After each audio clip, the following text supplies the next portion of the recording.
하나님 말씀을 우리 함께 보겠습니다. 고린도전서 10장 31절이 되겠습니다. 우리 다 같이 함께 하나님 말씀을 읽겠습니다. 시작.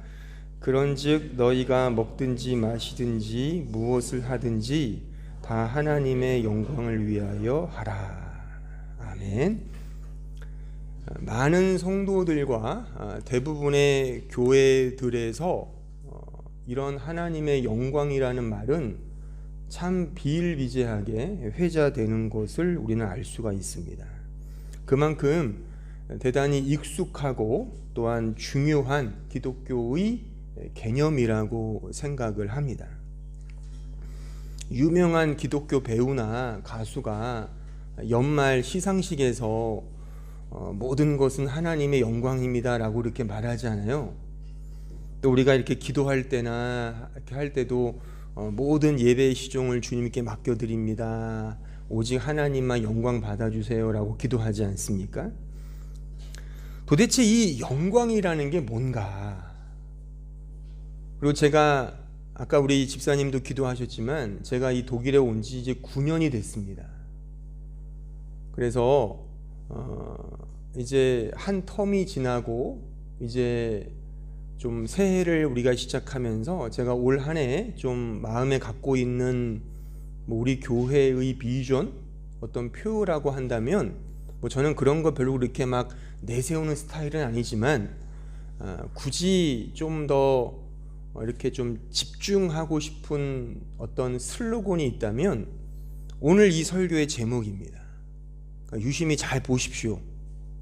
보세요. 위에 여기 보세요. 그래서 이게 하나님의 영광이 일상이 되는 신자 또 교회가 됐으면 좋겠다는 여러분들을 가르치는 담임 목사의 바람으로 이런 글귀를 제가 작년부터 좀 기도하면서 이렇게 준비를 해봤습니다. 그러기 위해서 이 영광이 무엇인지를 좀 정확한 성경의 데피니션을 우리가 생각해 보는 것은 중요하다 생각을 합니다. 개혁 교회의 신자라면 한 번쯤은 꼭 들어보셨을 법한 그 웨스트민스터 소유리 문답 제1번이 이렇죠. 사람의 제일 되는 목적은 무엇이뇨? 답이 뭐예요? 하나님을 영화롭게 하고, 이 영화롭게 한다는 게 영광입니다. 그리고 영원토록 그를 즐거워한다. 영광이 뭐냐 이겁니다. 영광이, 하나님의 영광은 하나님의 하나님 되심을 가리키는 성경의 형용 어구입니다. 그러니까 하나님이 자신의 어떠하심을 이렇게 드러내실 때 성경의 기자는 영광이라는 말을 쓴단 말입니다. 자, 출애굽기 24장 16절을 보십시오. 여호와의 영광이 시내산 위에 머무르고 구름이 엿새 동안 산을 가리더니 일곱째 날에 여호와께서 구름 가운데서 모세를 부르시니라. 그러니까 하나님의 어떠하심이 증거되고 계시되고 드러날 때마다 거기에는 언제나 하나님의 영광이라는 표현이 형용어로 붙여 나옵니다. 이 성경에서 영광이라고 번역된 이 히브리어 단어는 카보드란 단어입니다. 카보드. 그리고 이것의 헬라어는 독사라는 그런 헬라어 단어인데, 이 카보드와 독사라는 이 단어의 그 문자적 단어적 뜻은 무겁다, 무겁게 하다, 무거움이란 뜻을 가지고 있습니다. 그래서 굉장히 이렇게 응축되어 있어서 풍성하다, 풍성하고 그래서 위대하다, 그런 뜻을 담고 있습니다. 자, 잠언 27장 3절을 보세요. 그러니까 이것은 중요한 인용은 아닌데 요런 단어에 이 카보드라는 단어가 쓰인다는 걸 제가 한번 인용해 본 겁니다. 자, 돌은 무겁고, 이 무겁다가 카보드예요. 그러니까 원뜻이 이겁니다. 무겁고 모래도 가볍지 아니하거니와 미련한 자의 분노는 이 둘보다 무겁다. 이 무겁다가 카보드, 헬라어로는 그러니까 신약 성경의 그 그리스어로는 이제 독사란 단어입니다. 이런 무겁다라고 뜻하는 이 카보드가 이제 인격을 가진 우리 인간에게 사용되면 그 유시지가 어떻게 바뀌냐면, 그러니까 바뀌는 건 아니죠. 이런 원래의 뜻이 약간 추상화되는데, 탁월하다, 존귀하다, 존경을 받을 만한 가치가 있는 자다라는 뜻으로 이제 이것이 조금 더 추상적인 의미로 이것이 더 도드라집니다.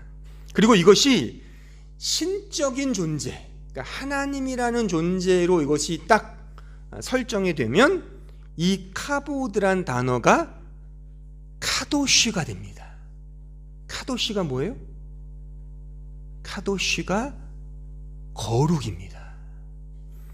자, 이사야 6장 1절 보십시오.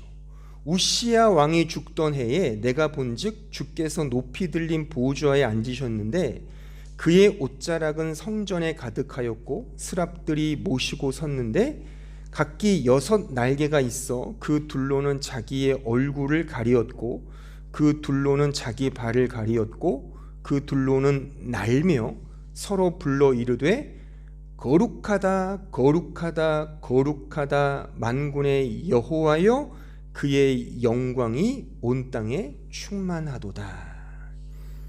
그러니까 하나님의 영광이 가득하고 충만할 때 성경은 그 상태를 뭐라고 말하냐면 카도시, 거룩하다, 그렇게 설명한단 말입니다. 따라서 하나님의 영광은 하나님의 거룩입니다. 사실 인간이, 피조물인 인간이 하나님의 본체를 알 길은 없죠.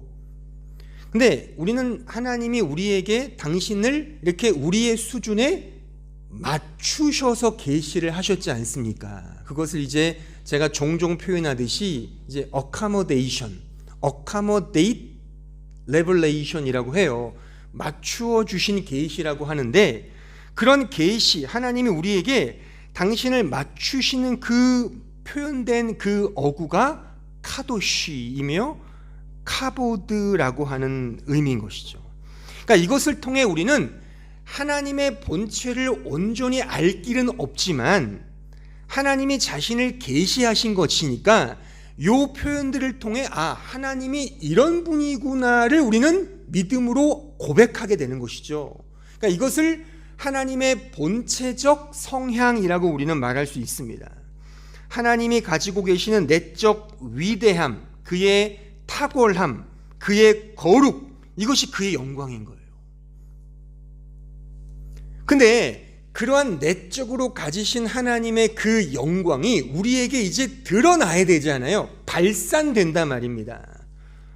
emanation, 발산되고 diffuse, 드러나고, 이렇게 뭔가 확산되며 overflowing, 이렇게 넘쳐나고, 또한 enlarge, 이렇게 확장되는, extend되는 이런 외부로의 존재의 발현, 영광의 발현이 이제 나타나는 거죠.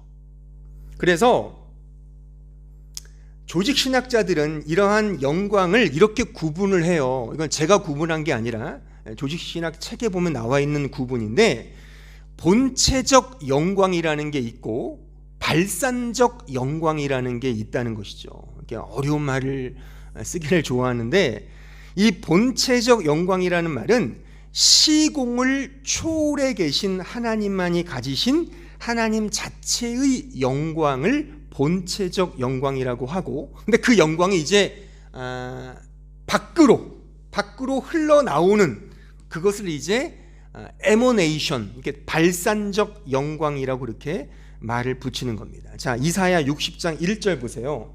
일어나라 빛을 발하라, 이는 내 빛이 이르렀고 여호와의 영광이 뇌 위에 임하였다. 이게 드러났다는 거잖아요.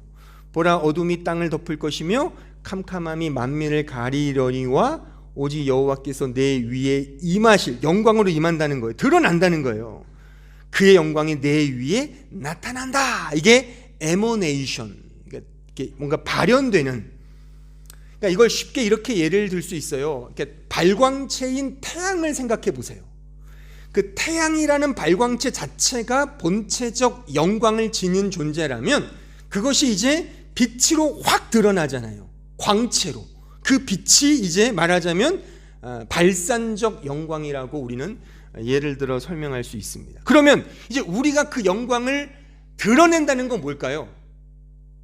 그러니까 세 번째로 또 얘기를 해요. 뭐냐면 이제 반사적 영광. 그러니까 우리 인간은, 이 피조 세계는 하나님의 발산된 영광을 내가 이제 반사하는 거예요. 리플렉션.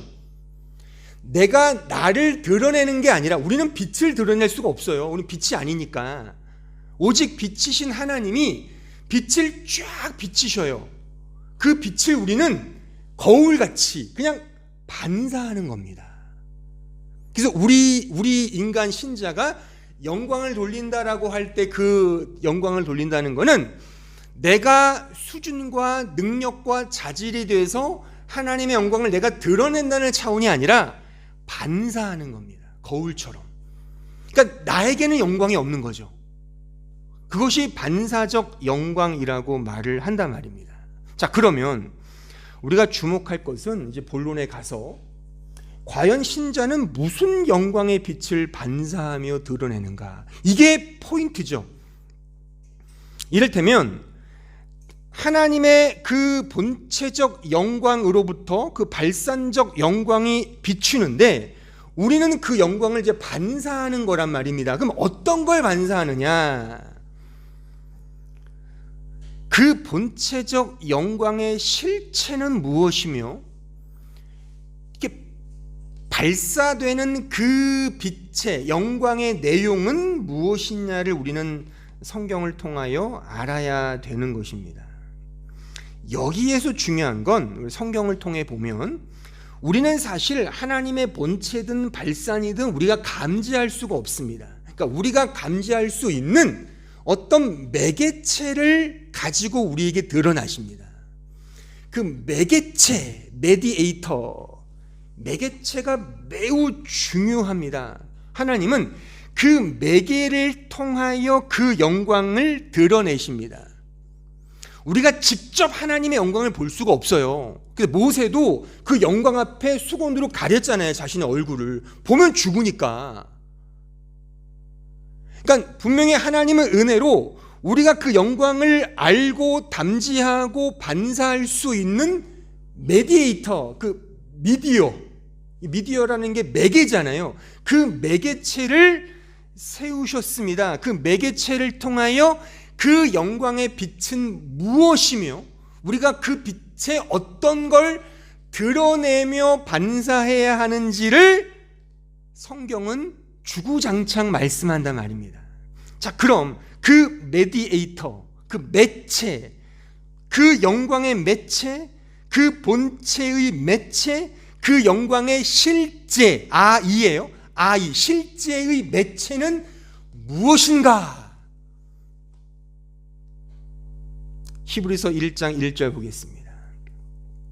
옛적에 선지자들을 통하여 여러 부분과 여러 모양으로 우리 조상들에게 말씀하신 하나님이 이 모든 날 마지막에는 아들을 통하여 우리에게 말씀하셨으니, 말씀한다는 게 계시거든요. 뭘 통해서? 아들 예수를 통하여 그 아들을 만유의 상속자로 세우시고 또 그로 말미암아 모든 세계를 지으셨다. 이 세계는 하나님이 이렇게 이스라엘에서 만들어진, 말하자면 계시의 내용들인데, 이 계시의 내용들을 뭘로 만드셨다고요? 아들 예수 그리스도로 만드셨다는 겁니다. 3절, 이는 하나님의 영광의 광채시요. 여기 주어가 뭐예요? 예수죠. 하나님의 아들 예수가 하나님의 영광의 광채시요 그 본체의 형상이시라. 그의 능력의 말씀으로 만물을 붙드시며 죄를 정결하게 하는 일을 하시고 높은 곳에 계신 지극히 크신 이의 우편에 앉으셨느니라. 자, 여기에 조직신학자들이 만든 그 본체적 영광, 발산적 영광, 반사적 영광이 다 들어있습니다. 3절 다시 보세요. 하나님의 영광의 광채, 이게 말하자면 발산적 영광이라면 본체의 형상, 이것이 본체적 영광이겠죠.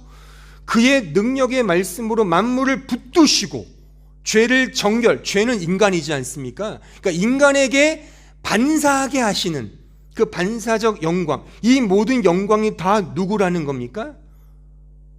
우리의 메디에이터, 중보자이신 예수 그리스도라는 말씀입니다. 자, 좀 더 인용해 보면 요한복음 1장 14절, 말씀이 육신이 되어 우리 가운데 거하심에 우리가 그의 영광을 보니, 영광이래요. 독사 영광을 보니 아버지의 독생자의 영광이요 은혜와 진리가 충만하더라.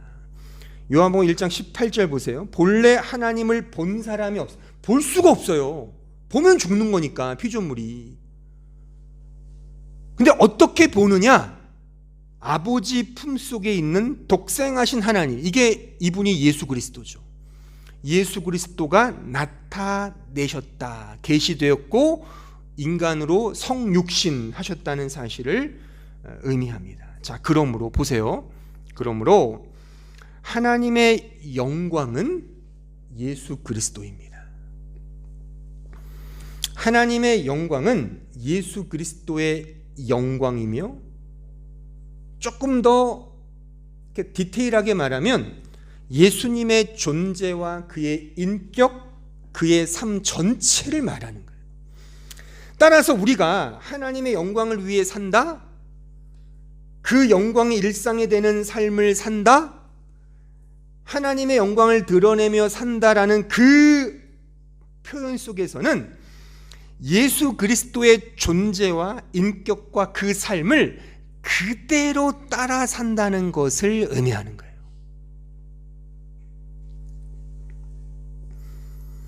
그로부터 비추는 그 빛을, 그것이 그분의 인격, 존재, 삶이죠.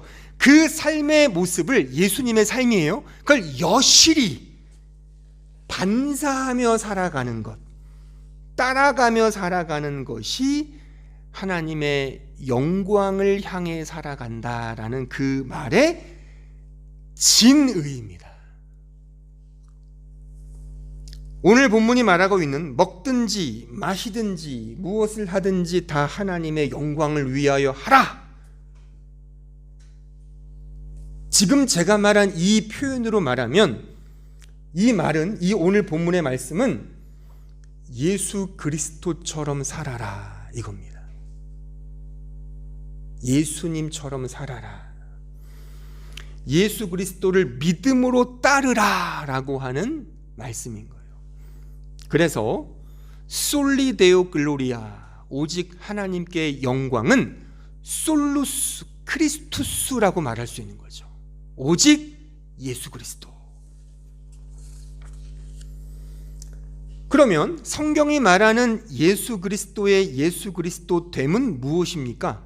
예수님의 인격, 존재, 그 삶을 이렇게 하나로 응축하면 뭐가 뚝 떨어지죠?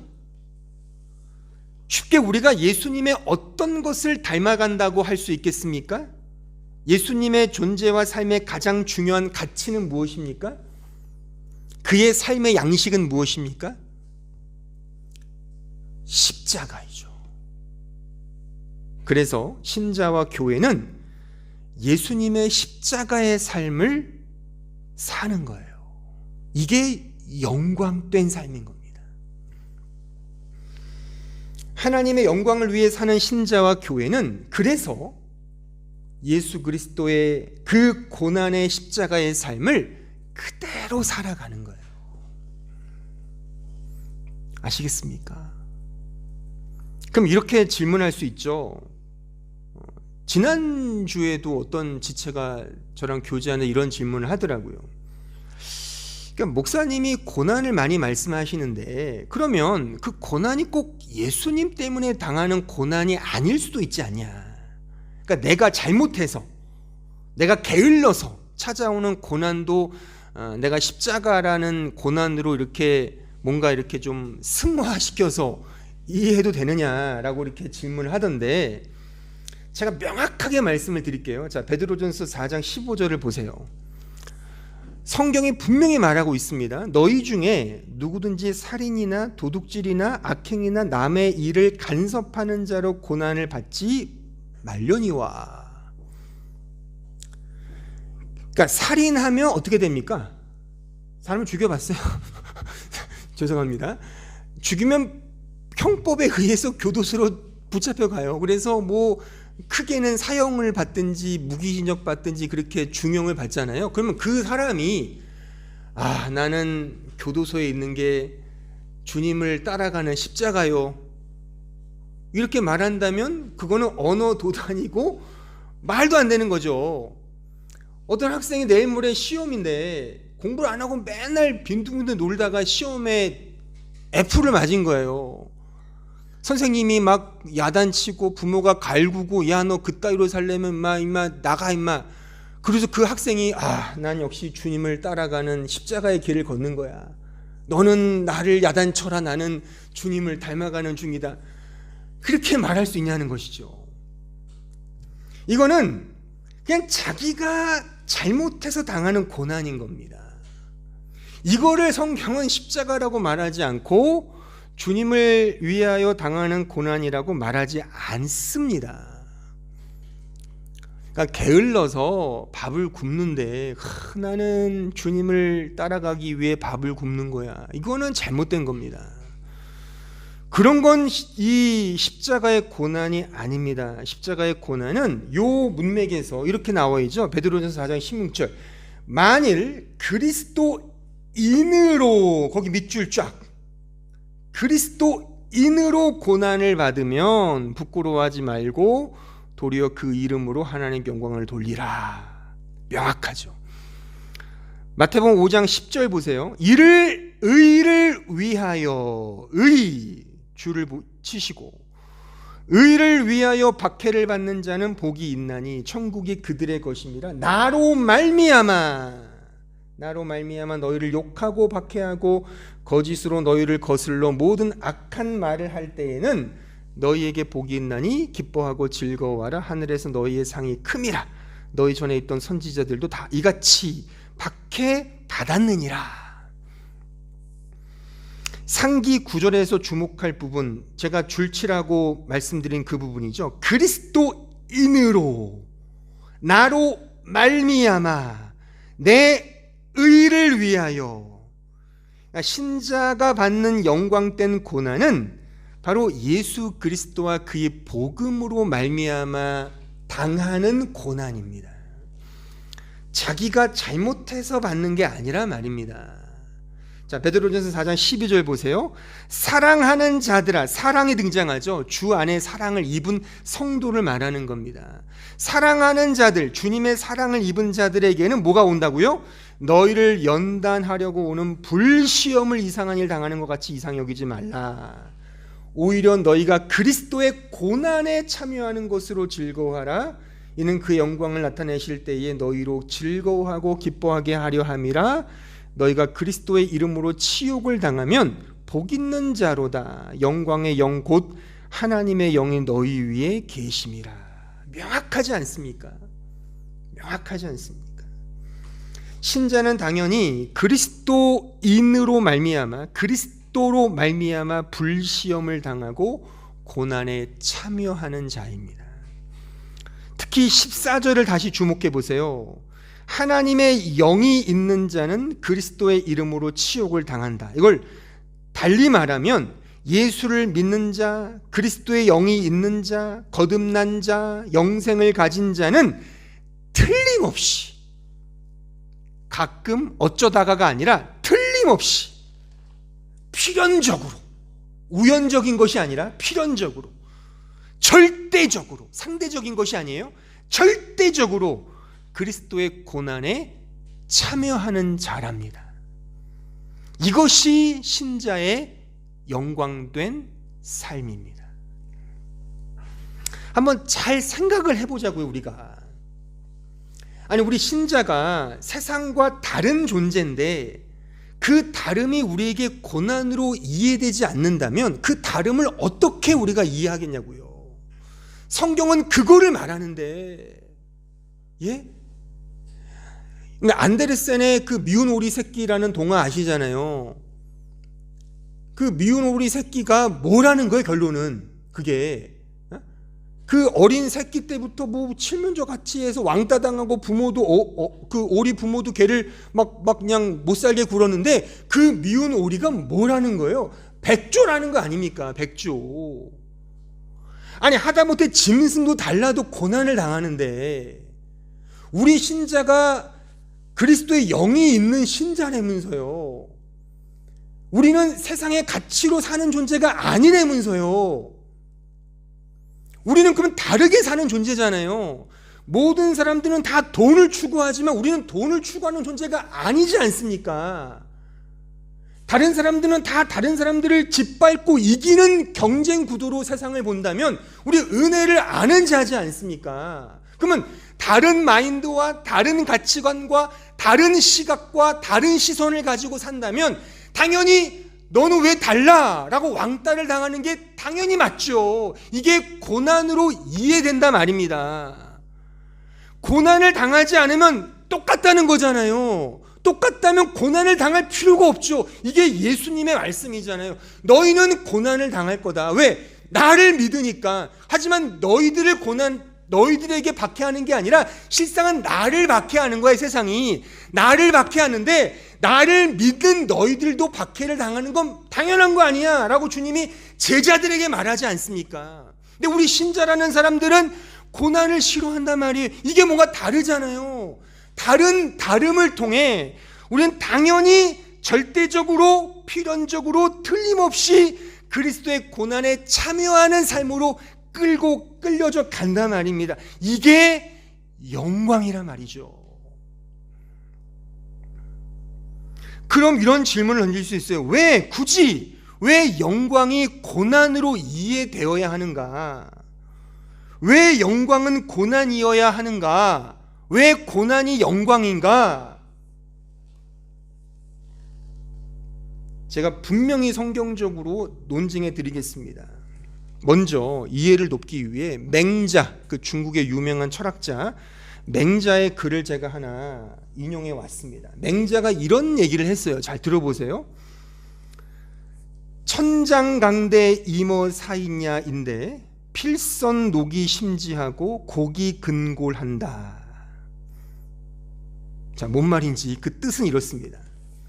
하늘이 장차 큰 임무를 맡는 사람들에게는 그 큰 임무를 하늘이 내리려 하면은 반드시 먼저 그 사람에게 그 마음과 뜻을 괴롭히고 뼈마디가 꺾어지는 고난을 당하게 한다. 이런 쌈쌈한 말을 했어요, 맹자가. 그러면서 이런 예를 이제 예를 들어 설명을 합니다. 계속 그의 글을 인용해 보면, 순임금은 농사를 짓다가 발탁되었고, 부열은 이제 지금 제가 언급하는 인물들은, 이게 맹자가 언급하는 인물들은 다 중국의 한시대 영웅들이었습니다. 부열, 은나라의 재상이었어요. 부열은 공사판에서 천거되었고, 교격, 그 주나라 문왕의 신하였어요. 교격은 건어물전, 그러니까 이런 행상, 그런 장사하는 그런 데서 천거되었고, 관이오는 갇혀있던 감옥에서 천거되었으며, 손수고는 은거하던 바닷가에서 등용되었고, 백리해는 저작거리에서 천거되었다.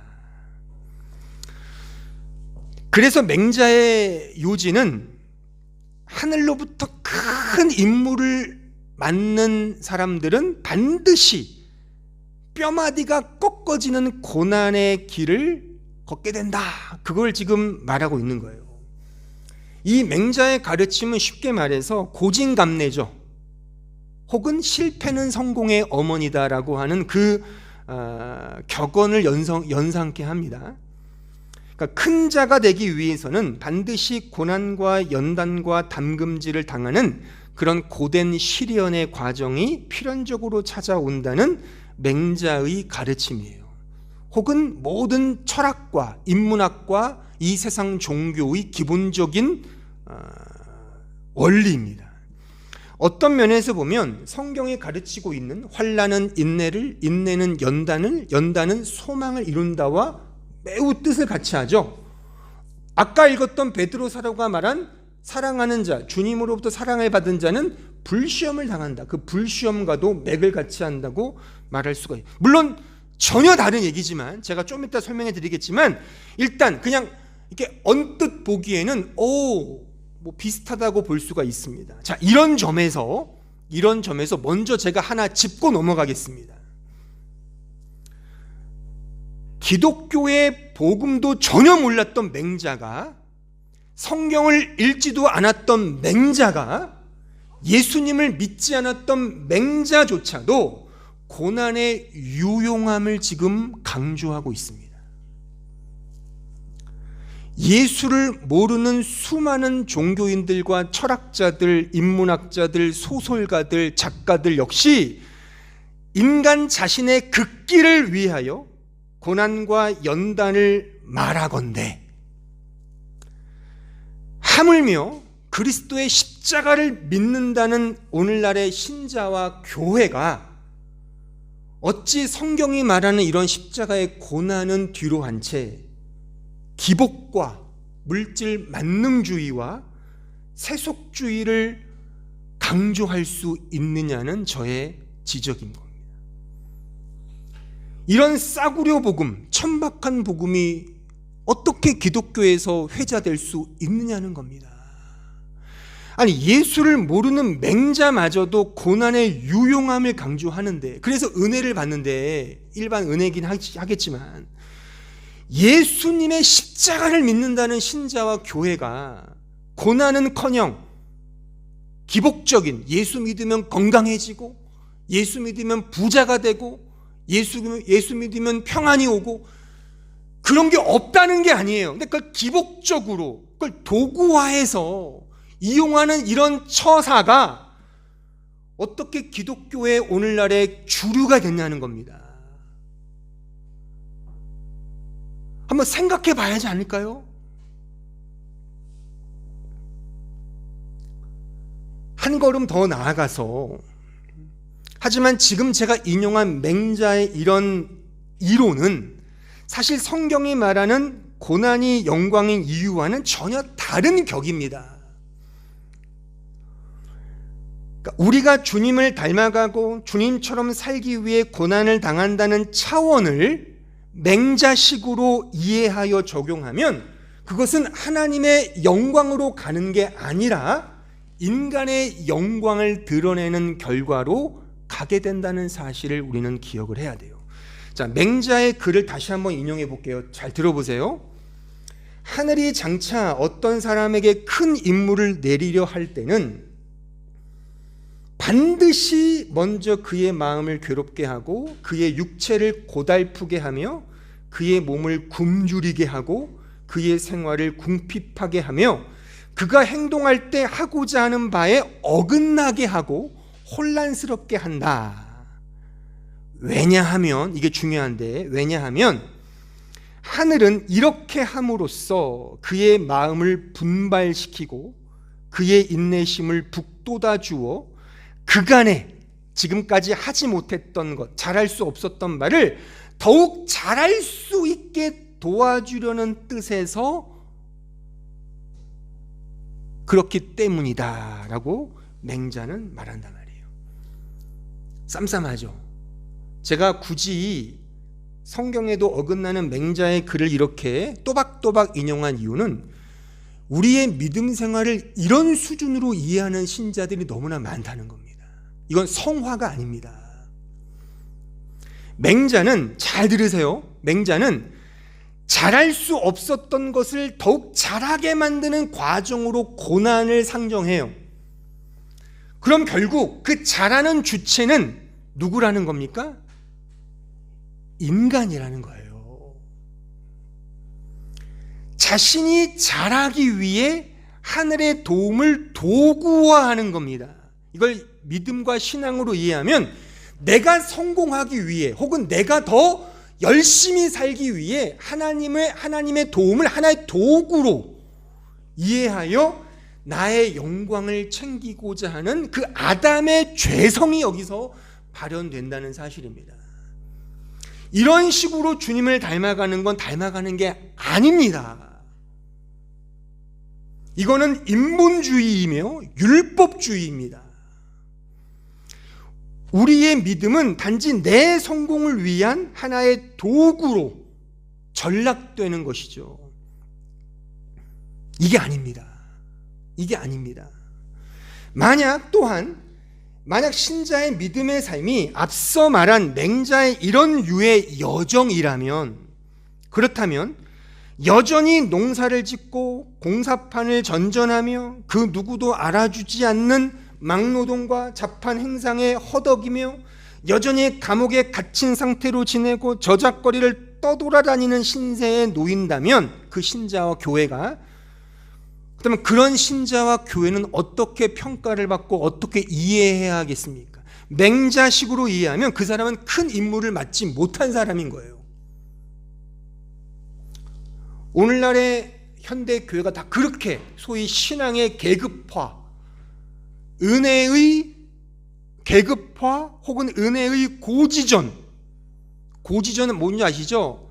전투하고 싸우는 저 고지를 점령하자라고 하는 식의 이해.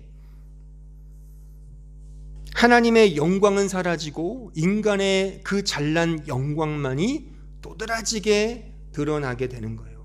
그러니까 중세의 캐톨릭 교회가 이렇게 돼버렸죠.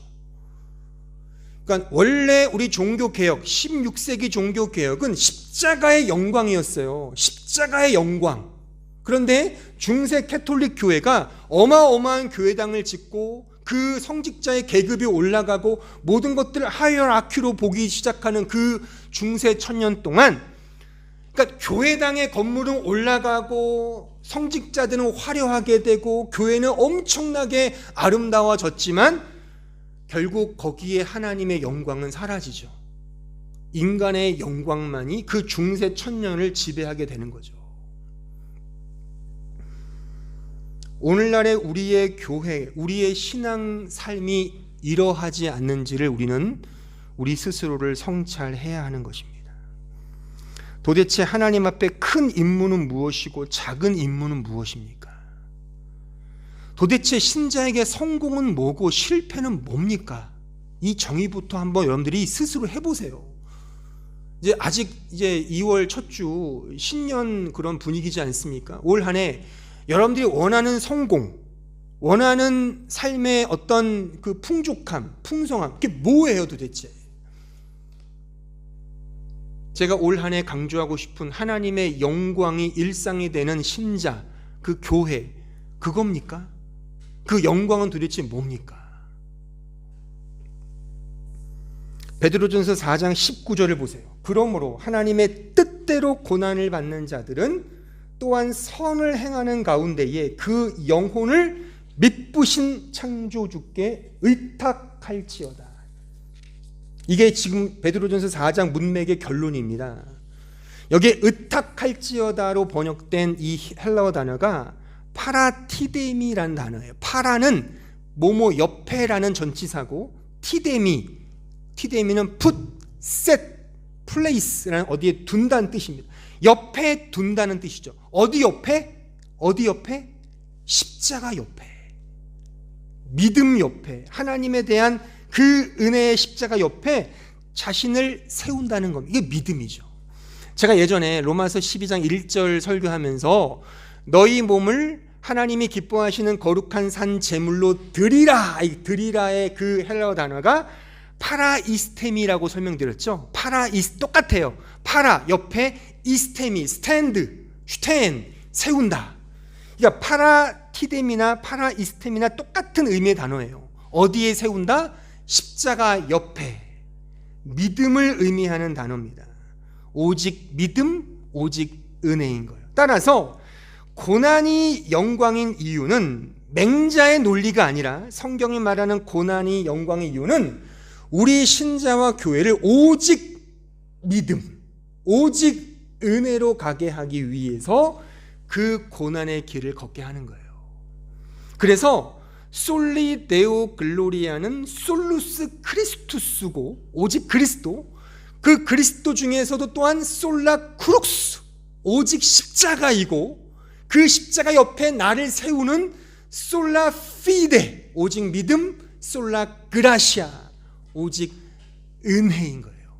따라서 종교 개혁자들이 강조한 5가지의 슬로건, 오직 영광은 오직 믿음, 오직 은혜, 오직 예수 그리스도인 거예요.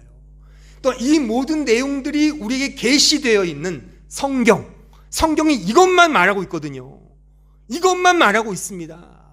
그래서 우리는 이 솔라 스크립투라 오직 성경, 이 5가지가 그래서 종교 개혁, 우리 개혁교회의 선배들이 그렇게도 목숨을 걸고 외쳤던 하나님 영광된 삶인 겁니다. 전 이 개혁 전통을 이어받은 목사로서 여러분들에게 이것만을 제가 전하는 거예요. 매 주일 이 복음만을 전하는 겁니다. 다른 걸 저는 전할 수가 없어요. 제가 무슨 여러분들이 좋아하는 걸 몰라서 안 하는 줄 아십니까? 자, 이것만을 이 강단에서 전하고 싶은 거죠. 전할 수밖에 없죠. 목사니까. 따라서 성경이 말하는 고난은 와싱 상담이 아닙니다. 고진감래가 아닙니다. 결초보온이 아닙니다. 뿌린 대로 거두는 인과응보도 아니고 상선벌악도 아닙니다. 맹자가 말하는 식의 스스로를 발전시키기 위해 자기의 도야의 과정, 이게 아닙니다. 이것을 성화, 주님을 닮아가는 것으로 이해했다면 그걸 버리십시오. 그게 아니에요. 그 누가 그래도. 나를 발전시키는 과정이 주님을 닮아가는 과정이 아니라 오직 믿음인 거예요. 난 정말 주님 없으면 큰일 납니다. 주님의 은혜가 없으면 나는 안 됩니다. 주님 도와주세요. 주님 은혜가 정말 필요합니다. 난 주님만을 의지합니다. 이 믿음과 은혜로 가는 거, 이 고백으로 가게 하기 위해 우리에게 고난과 십자가와 자기 부인과 그 주님을 따라가는 그 고된 좁은 길을 걷게 하시는 겁니다. 하나님의 영광을 드러내는 삶이란 그 영광의 본체이신 예수 그리스도의 존재와 인격과 그 삶을 우리 편에서 여실히 살아내는 삶이에요. 그러니까 지금 제가 설명한 이 문구를 가지고 성경을 보셔야 한번. 그러면 제 설교를 절대적으로 이해하지 마시고, 저는 여러분들께 성경을 더 잘 깨닫게 하기 위해 도와주는 도구에 불과합니다. 그러니까 이 설교를 듣고 성경을 읽으셔야 돼요. 제가 지난 연말부터 몇 주간 걸쳐서 예수님이 진짜라는 설교를 했잖아요. 한 8번, 9번 걸쳐서. 그 맥락을 가지고 성경을 보세요. 그 관점으로 성경을 보시면 성경이 다 그 이야기라니까요. 우리 신자와 교회는 예수님을 따라가는 삶인 겁니다. 그러니까 이 세상에서 십자가를 지는 게 맞는 거예요, 그게. 그러니까 어려움을 당하고 힘듦을 당하고 다름을 통해 왕따를 당하는 게 맞다니까요, 이게. 그런 관점에서 성경에 등장한 인물들을 보세요, 한번. 인물들을 보시라니까요. 그 누가 과연 세상을 선도했습니까? 가인과 아벨의 그 자손이 갈라질 때 가인의 후손에서 뭐가 나와요? 이 세상을 주도하는 인물들이 등장하잖아요. 예술, 문학, 농업, 경제, 과학, 이 모든 기술들을, 심지어 예능까지 이쪽 가인의 후손에서 그 후손들이 즐비하게 태어나거든요. 거기서 세상을 압도하는 겁니다. 이 가인의 후손은 세상의 민족이죠. 세상 나라란 말, 세상 나라의 백성인 겁니다. 근데 하나님 나라의 백성은 어디로 나와요? 아벨이 어떻게 됐습니까? 아벨이 어떻게 됐어요? 아벨이 어떻게 됐습니까? 죽었지 않습니까? 아벨이 그 형에게 맞아서. 이게 우리 신자 이 세상에서의 양식이라니까요. 그 아벨 대신해 주신 셋, 그 셋을 통해 이제 비로소 하나님을 믿더라.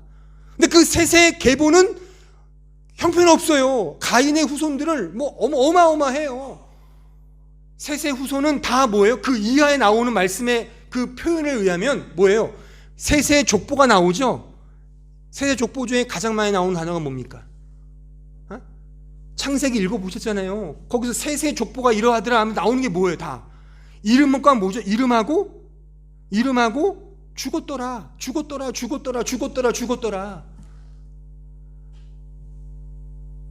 우리 신자와 교회의 삶은 이런 삶의 여정이라는 겁니다. 그래서 야곱도 나는 험악한 인생을 살았습니다라고 고백하잖아요. 한번 얘기해 보세요. 과연 성경의 인물 중에 세상적으로 잘된 사람이 누가 있습니까? 제가 이분법적으로 이렇게 나누고 싶은 마음은 없어요. 하지만 성경에서 말하는 신자의 진짜 삶은, 그 영광된 삶은, 영광이 일상이 되는 삶은 십자가의 삶이 맞다는 걸 저는 지금 강조하고 싶은 겁니다. 성경은 오직 십자가의 영광을 말하는데 우리는 자꾸 인간의 영광을 추구하는 형국이란 말이죠. 성경은 자기 부인의 십자가를 말하는데 우리는 자꾸만 나를 이기게 하는 그 관우의 청룡 언월도를 휘두르고 싶은 거잖아요. 십자가가 아니라.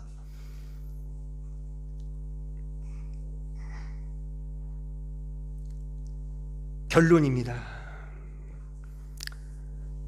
하나님의 영광이 일상이 되는 신자와 교회는 자기 부인의 십자가를 지는 겁니다. 멋진 무기, 청룡 언월도가 아닙니다. 십자가를 지는 거예요. 십자가를 휘두르는 것도 아닙니다. 지는 겁니다. 그러니까 우리의 인생 속에 더 겸손해지는 거예요. 그래서 요즘에 우리나라가 아주 지금 흥이 났죠. 흥이 났어요. 흥민이 때문에. 그렇죠? 저도 흥이 났습니다. 저도 질 줄 알았는데 야, 이런 드라마도 있구나. 또 그 클린스만이 독일 출신이라서 독일에서는 우리도 왠지 모르게 좀 짠하잖아요. 욕먹는 것도 싫고. 근데 제가 그렇게 뉴스를 보다가 그 손흥민의 그 글을 하나 제가 봤어요. 손흥민이 이런 얘기를 하더라고요. 자기 아버지가 손흥민 자신에게 이것만을 강조했대요. 이것만을 유독 강조했대요. 그게 뭐냐면 벼가 익으면 고개를 숙인다. 겸손이라는 것을 강조하더라는 거예요. 물론 그것이 이런 성경의 의미를 알고 그런 얘기를 한 건 아니겠죠. 물론 그분들이 뭐 기독교인지 잘 모르겠어요. 저는 모르겠지만 제가 지금 말하고 싶은 거는 뭔지 아시겠죠.